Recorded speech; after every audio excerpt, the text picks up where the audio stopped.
నమస్కారం. ఎల్జేసీ TV news కు స్వాగతం. విజయవాడ భవానీపురం జోజినగర్ నందు నివసిస్తున్న బాటూరి లక్ష్మీ కుమారి 68 మాటూరి నరసింహారావు దంపతులకు 318 గజాల ఖాళీ స్థలం కలదు. తన భర్తకు ముఖ పరిచయమైనటువంటి సుంకర శివాజీ స్థలం ఖాళీగా ఉంది, ఐరన్ స్క్రాప్ వేసుకుంటాము, ఎస్పీ/ఎస్సీ అడగ్గా ఎటువంటి అగ్రిమెంట్ లేకుండా వాడుకోమని మాటూరి నరసింహారావు గారు సుంకర శివాజీకి ఆ స్థలాన్ని ఇచ్చారు. అప్పుడు సుంకర శివాజీ నరసింహారావు గారికి మీరు ఎప్పుడు ఖాళీ చేయమంటే అప్పుడు ఖాళీ చేసి ఇస్తానని మాట కూడా ఇచ్చారు. మాటూరి నరసింహారావు గారు ఖాళీ చేసిన తర్వాత ఆ స్థలంపై సుంకర శివాజీకి కన్నుపడింది. దాన్ని ఎలాగైనా కబ్జా చేయాలనే ఉద్దేశంతో ఉన్నాడు. మాటూరు నరసింహారావు గారి భార్య లక్ష్మీ కుమారి గారు తన స్థలం కావాలని వెళ్లి అడగగా నానా దుర్భాషలాడుతూ తన తల్లి వయస్సు ఉన్న మాటూరి లక్ష్మీ కుమారి జుట్టు పట్టుకుని కొట్టాడు. ఈ విషయమై తెలిసి ఆమె పెద్ద కొడుకు విజయ్ వెళ్లాడు. దౌర్జన్యం చేసి తన వర్కర్స్ తన అన్న సీనుతో కొట్టించాడు. ఇంకా ఎక్కువగా మాట్లాడితే ఈ స్థలం జోలికి వస్తే చంపేస్తానని బెదిరించాడు. లక్ష్మీ కుమారి కొడుకు విజయ్ తమకు ప్రాణ భయం ఉందని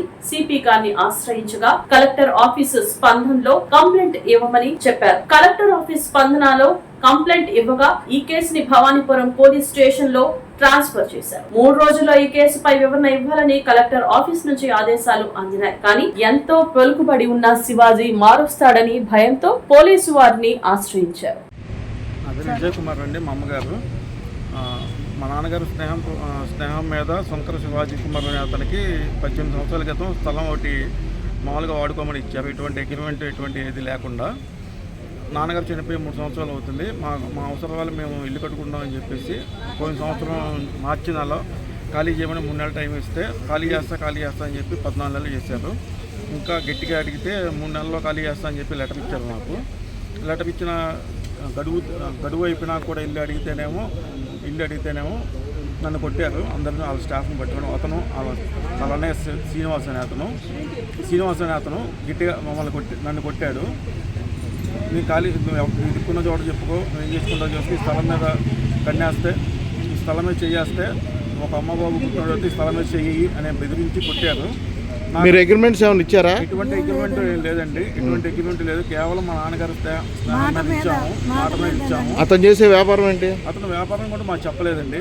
మాకేంటో స్థలం కొంచెం వాడుకుంటానని చెప్తే ఇప్పుడు ఆ స్థలం ఏ వ్యాపారం చేస్తున్నాడు సామాన్ చెప్పారండి. మాకు తుక్కు సామాన్ పెట్టుకుంటామని చెప్పారు. కానీ అక్కడ అంటే కూడా లేవు, ఖాళీగా ఉంది గేటు. ఈ మధ్య ఏంటంటే జిఎస్టీ ఒకటి తీసుకున్నారు. అంటే మీరు అగ్రిమెంట్ లేకుండా జిఎస్టీ అవ్వదుగా? జిఎస్టీ అవ్వదు, కానీ మాకు విమా లేకుండా హౌస్ ఓనర్ రెంటల్ అగ్రిమెంట్ లేకుండా ఆయన తీసుకున్నాడు జిఎస్టీ.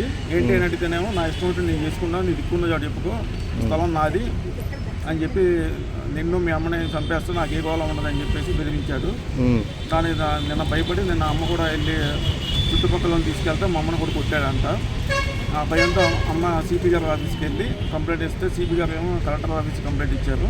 మీరు ఎన్నిసార్లు అడిగారు ఆయన్ని ఖాళీ చేయమని? దాదాపు 12 నెలల నుంచి అడుగుతూనే ఉన్నామండి. ఇదిగో అని చెప్పి టైం దాటిపోయినాక వెళ్ళి అడిగితేనేమో నీ దిక్కున్న చోట చెప్పుకో, ఏం చేస్తాను ఎంజాయ్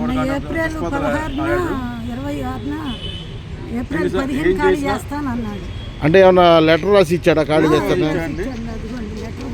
3 నెలలు ఖాళీ చేస్తానని చెప్పి లెటర్ ఇచ్చాడు. 3 నెలలు దాటినాక ఇంకా 10 రోజుల తర్వాత కూడా వెళ్ళాను. అప్పుడే ఈ గొడవ అయింది. ఈ దిక్కున్న చోటు చెప్పుకో అని చెప్పి వాళ్ళ స్టాఫ్ చేత, వాళ్ళ శ్రీనివాస్ చేత అందరి చేత కొట్టించాడు. ఈ ప్రమాణ భయంతో నేను మా అమ్మ సిపి గారి ఆఫీస్కి వెళ్ళింది. అక్కడ నుంచి కలెక్టర్ ఆఫీస్, అక్కడ నుంచి భవానీపురం పోలీస్ స్టేషన్కి అయిందండి. పోలీసు వారు సిపి గారు మాకు న్యాయం చేస్తారని చెప్పి మా స్థలం మా చుట్టూ తోడుతున్నాం.